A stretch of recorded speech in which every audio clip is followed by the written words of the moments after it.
अब Newton's law of cooling जो मैंने आपको करवाया वो था स्टीफेंस लॉ से। मैंने जो आपको अभी डिराइव करवाया वो स्टीफेंस लॉ के थ्रू था। देखो हम इसको ये भी लिखना चाहिए, Newton's law of cooling from Stephen's law, from Stephen's law. हालांकि एग्जाम में जब ये आएगा, अगर आता है तो आपको स्टीफेंस लॉ से करने की भी छूट है और आपको न्यूटन्स लॉ बेसिक तरीके से करने की छूट है। That is Newton's law of cooling basic तरीका, लॉ ऑफ कूलिंग कैसे करना है। Simple, the rate of cooling is directly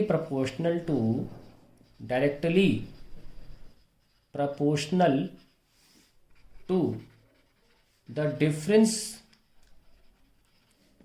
in temperature of the body to be cooled and surrounding। बस, तो उससे ये फायदा होगा आपको कि आप डायरेक्ट ये एक स्टेटमेंट लिख सकते हो, डायरेक्ट लिख सकते हो। पूरा अलाउड है लिखना स्टेटमेंट ये टीएस, ये डायरेक्ट लिख सकते हो, जो कि आपकी बहुत मेहनत के बाद आया था। देख लो, ये काफ़ी मेहनत के बाद आप इस स्टेट में पहुंचे थे ना।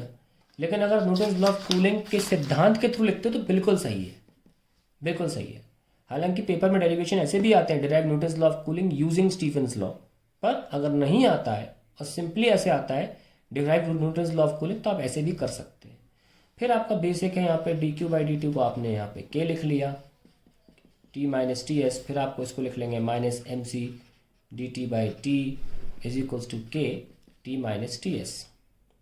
ठीक है, तो फिर आप यहाँ क्या करेंगे, D T one upon T minus T S is equals to minus का के बाई एम सी। कुछ इंपॉर्टेंट बताना है इसलिए डेरिवेशन दोबारा कर रहा हूँ। ठीक है, इस बार क्या करेंगे, लिमिट नहीं रखेंगे। One upon T minus T S D T is equals to minus का K by M C D T. अगर लिमिट नहीं रखेंगे तो सीधे log T minus T S आएगा। अगर लिमिट नहीं रखेंगे तो K by M C into T, और कांस्टेंट भी आएगा। याद करना, इंटीग्रेशन में अगर आप साइन एक्स डी एक्स करते हो तो आंसर आता है minus cos x plus constant. ये इंटीग्रेशन में होता है ना ऐसा, ये कहानी है। अगर आपको ग्राफ बनाना है तो आप लिमिट नहीं रख सकते, क्योंकि लिमिट रख दोगे तो एक ही वैल्यू आएगी। तो ग्राफ बनाना था इसलिए मैंने लिमिट नहीं रखा। तो आप देख सकते हैं ये इक्वेशन बन रही y equals to M X plus C की, है ना। इसमें जो इंटरसेप्ट है वो c है, स्लोप नेगेटिव है। नेगेटिव स्लोप आपको काइनेमेटिक्स में पढ़ाया गया है। तो लाइन कैसे बनती है, ऐसी सीधी बना दो बस। ये ग्राफ एग्जाम में पूछा जा सकता है, इसलिए पढ़ा रहा हूँ सब चीज़ें। तो ये जो एक्सिस है क्या दिखा रहा है, log T minus T S Y values. ये ग्राफ क्या दिखा रहा है, टाइम की वैल्यू, है ना। और ये जो स्लोप है, हालांकि स्लोप तो ऐसे काउंट होता है, तभी तो नेगेटिव है, क्योंकि ये एंगल ऑप्टिक्स है, 90 से बड़ा है, पर हम tan थीटा लगा रहे हैं ना। तो स्लोप क्या है, tan थीटा इक्वल्स टू के बाई एम सी। क्या पता ग्राफ दे दिया जाए, 30 डिग्री दे दिया जाए, सी की वैल्यू दे दी जाए, के की दे दी जाए, मास पूछ लूँ। तो आपको ये इंटरप्रेट करना आना चाहिए ग्राफ में से चीज़ों को, है कि नहीं। बस इतनी सी बात है।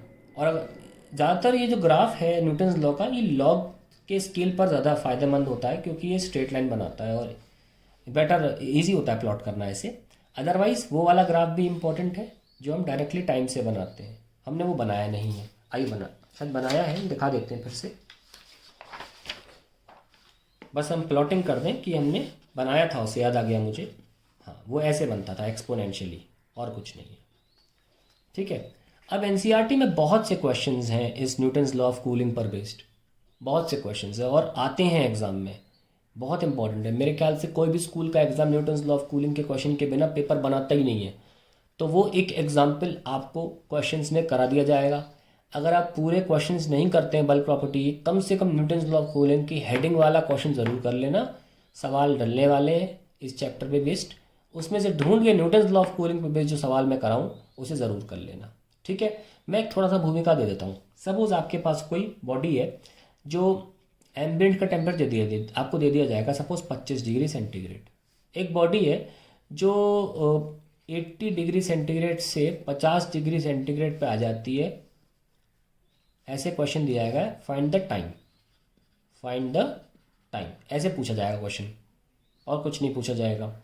आपको कांस्टेंट की वैल्यू शायद दे दी जाए, तो आप क्या करोगे, simply log of T2 minus T S upon T1 minus T S is equals to minus K1T। That's it. ये आपको दे दिया जाएगा, टेंशन की बात नहीं है, बाकी सब दिया ही हुआ है। देखो सबसे पहले नीचे का लिखा करो, बॉडी 80 पर थी, 80 माइनस 25, फिर बॉडी कहाँ पहुँच गई 50 पे, 50 माइनस 25 इक्वल्स टू, ये मान लो 5 दे दिया हो, इनटू टाइम, ख़त्म क्वेश्चन, है ना। क्या आया 25 अपॉन 80 माइनस 25 इज 55, हाँ ये लीजिए, इज इक्वल्स टू माइनस का 5t। तो इसको आप पलट दो, 55/25, पलटने से यहाँ प्लस साइन आ जाएगा। ये टेक्निक ध्यान रखना हमेशा, पलटने वाली। 1/5 लॉग ऑफ, इसे अप्रोक्सीमेटली 2 मान लूँ, 50/25 2 होता तो लॉग 2 हो गया, तो आंसर आ गया 1/5 इंटू लॉग 2 होता है 0.3010, ये आ गया 0.06 seconds. That is the answer to the question. Values थोड़ी अजीब सी हैं, इतना कम टाइम नहीं लगना चाहिए और ज़्यादा टाइम लगना चाहिए, पर ठीक है, एक आइडिया आपको मिलेगा सवाल कैसे होगा। अब जो सवाल आएगा और भी वेरिएशन है, कई बार के नहीं दिया रहता तो कैसे करना है वो आप सवाल में देखेंगे। That is the end of radiation bulk property of class 11th ख़त्म होता है।